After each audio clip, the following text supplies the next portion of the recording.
ফ্যান্সরা তো আবেগী, ফ্যান্সরা তো বলবে যখন জিদ্দা বা বুম্বাদা যখন বলে যে জিৎ বাবুর কোনো আপত্তি না থাকলে জিৎ বাবুও থাকতে পারেন, চিরঞ্জিত বাবু, বুম্বাদা, রঞ্জিত মল্লিক, এই সমস্ত সবার দেখুন নামের শেষে জিৎ আছে, আমরা তিন জিৎ একসাথে আসছি, এইরকম একটা বক্তব্য বুম্বাদা বলেছিলেন। তো যাই হোক, তারপর থেকে একটা জিনিস আমি জানি না সোশ্যাল মিডিয়াতে কেন এত উঠছে, যা রটে তার কিছুটাও তো বটে, এরকম একটা আইডিয়া নিয়ে আমি এই ভিডিওটা তৈরি করছি এবং এটা পুরোপুরি ফ্যান্সদের জন্য বানানো একটা ভিডিও, যে কারণে এই চ্যানেলে দিচ্ছি আবার এতদিন বাদে। এত সুন্দর একটা পোস্টার তৈরি করেছে ভাই, না আছে যে ছবির কোনো অ্যানাউন্সমেন্ট, না আছে যে ছবির কোনো আপডেট, না কোনো অফিসিয়াল কোথাও থেকে দেওয়া হয়েছে, কিছু হয়েছে না হয়েছে, কিছু হয়েছে, এইরকম একটা পোস্টার বেরিয়েছে বন্ধুরা। এরকম একটা পোস্টার বেরিয়েছে, আমার মনে হলো কথা বলা উচিত জিদ্দা বুম্বাদা একসাথে। বন্ধুরা, আজ অব্দি খাঁকের সময় জিদ্দা বুম্বাদা মানে প্রমিস করেছিল আমাদেরকে যে ওরা একসাথে একটা বাংলা ছবি করবে এবং সেটার একটা গ্র্যান্ড বাংলা ছবি করবে। এবার সেই গ্র্যান্ড বাংলা ছবি কিন্তু আজ অব্দি আমরা কোনো আপডেট তার পাইনি। তো তার পরবর্তীতে অনেকে অনেক ছবি করেছেন, অনেকে অনেক কিছু করেছে, জিদ্দার কেউ বলে বিপ্লবী, কেউ বলে ডাকাত আসছে, সব ঠিক আছে, কিন্তু এইটার জন্য হয়তো মেবি ফ্যান্সরা ওয়েট করে আছে, যে কারণে এরকম একটা ফ্যানমেড পোস্টার বেরিয়েছে। ক্যান ইউ ইমাজিন দ্যাট যে এরকম লেভেলের হাইপ রয়েছে, এরকম লেভেলের ক্রেজ রয়েছে দুই দুই সুপারস্টার একসাথে আসলে।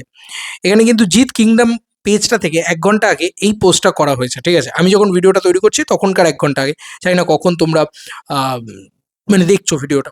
কিন্তু এই রুদ্র, এই যে নাম, এই title Rudra road of worth, এই বিষয়টা, রুদ্র টাইটেলটা, এই টাইটেলটা নিয়ে আমি না 2-3 দিন ধরে সোশ্যাল মিডিয়াতে একটা খুব হাউচাউ দেখতে পাচ্ছি, যে সোশ্যাল মিডিয়াতে যারা জিতিয়ান্সরা রয়েছেন বা যারা জিদ্দাকে পছন্দ করেন, তারা না এই টাইটেলটাকে নিয়ে আলোচনা করছে, এই টাইটেলটা নিয়ে আসছে।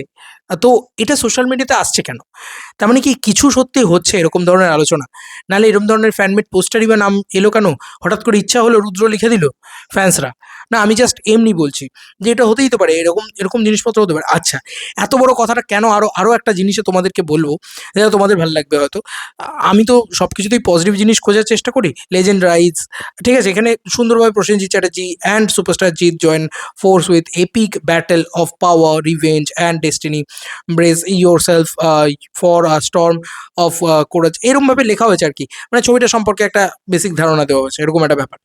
এবার তুমি দেখো, মেগাস্টার প্রসেনজিৎ চট্টোপাধ্যায়কে অফিসিয়ালি ট্যাগ করা হয়েছে, অফিসিয়ালি প্রসেনজিৎ চ্যাটার্জিকে ট্যাগ করা হয়েছে বন্ধুরা। এই দেখো, মানে এইখানে আমি যদি প্রসেনজিৎ চ্যাটার্জি পেজ খুলি, অফিসিয়ালি প্রসেনজিৎ চ্যাটার্জি পেজ খুলে যাচ্ছে বন্ধুরা। ভিউ প্রোফাইল খুললে দেখতে পাচ্ছি আমরা অফিসিয়াল প্রসেনজিৎ চ্যাটার্জি পেজ, সেটাকে ট্যাগ করা হয়েছে। আচ্ছা বন্ধুরা, তারপরে তোমাদেরকে একটা জিনিস লক্ষ্য করে দেখা, এটা জিৎ ফ্যান ক্লাব থেকে করেছে কিন্তু, ঠিক আছে? এবং অফিসিয়ালি এ দেখো, অফিসিয়ালি জিদ্দাকে পর্যন্ত ট্যাগ করা হয়েছে। আমরা জিদ্দাকে খুলছি, দেখো অফিসিয়াল জিদ্দার পেজ খুলে যাচ্ছে। মানে আমরা আবার ভিউ প্রোফাইল যাব, সেখান থেকে কিন্তু আমরা দেখতে পাচ্ছি জিদ্দাকেও ট্যাগ করা হয়েছে। সেক্ষেত্রে একটা বড় চান্স কি থাকছে না, যে কিছু একটা আলোচনা হচ্ছে, কিছু একটা হচ্ছে। আমি জানি না যে সেটা ওয়ার্কেবল হবে কিনা, সেটা সেটা আবার পরবর্তীকালে মানে হবে কিনা অ্যাকচুয়ালি ঘটনাটা। কত সিনেমার তো আলোচনা জিদ্দার হাউসে বসে হয়তো হয়, কিন্তু জিদ্দা হয়তো রিজেক্ট করে দেন, কখনো হয়তো বুম্বাদা রিজেক্ট করে দেন, কখনো হয়তো মনে হয় যে না, গল্পটারও তো দম নেই।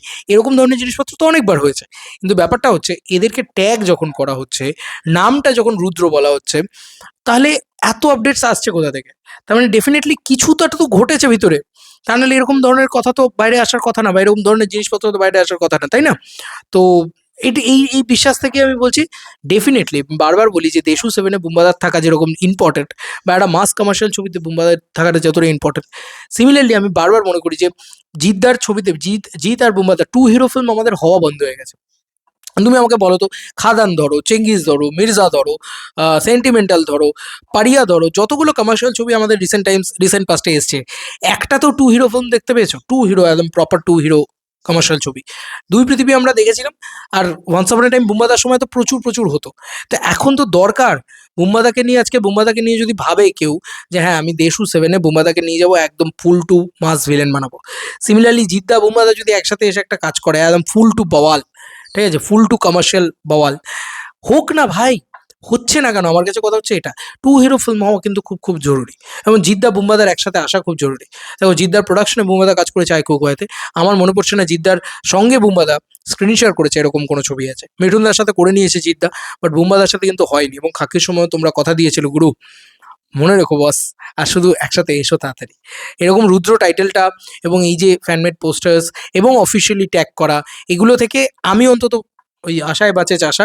আমি অন্তত এই আশাটায় বাঁচছি যে টু হিরো একটা commercial out and out mainstream proper film হতে চলেছে, যেটা ঈদে হয়তো রিলিজ করবে, জিদ্দা কপিয়ে দপিয়ে দেবে, মানে চির ফাড়কে রাখ দেবে, এরকম একটা ব্যাপার আমরা মানে আমি অন্তত এক্সপেক্ট করছি। এবার বাদ বাকি তোমরা কতটা এক্সপেক্ট করছো, আদপেও এক্সপেক্ট করছো কিনা, আদপেও জিৎ বুমবাদা একসাথে হতে পারে কিনা, কমার্শিয়াল ছবি হতে পারে কিনা, ডেফিনেটলি জানিও কমেন্ট সেকশনে। চলো বন্ধুরা, নতুন কোনো ভিডিওতে দেখা হবে, বাই।